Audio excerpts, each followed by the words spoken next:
ગીર સોમનાથના તાલાલા અને ગીર વિસ્તારમાં ધોધમાર વરસાદ વરસ્યો। ભારે વરસાદથી સરસ્વતી નદીમાં ઘોડાપૂર આવ્યું। તાલાલામાં છેલ્લા 2 કલાકમાં 2 ઇંચ જેટલો વરસાદ વરસ્યો છે। સવારથી અત્યાર સુધીમાં 3 ઇંચ ધોધમાર વરસાદ નોંધાયો હોવાની વિગતો છે।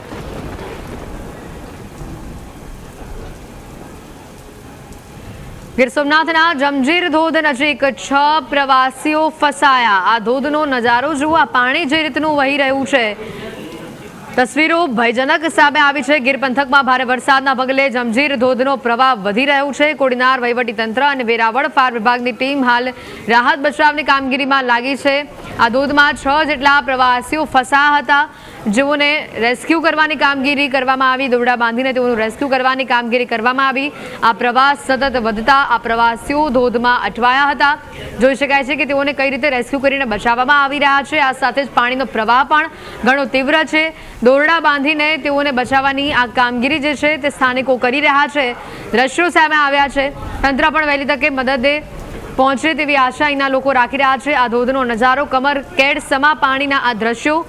જમજીર ધોધમાં 6 પ્રવાસીઓ ફસાયા છે। આ તસવીરો તેની સામે આવી છે।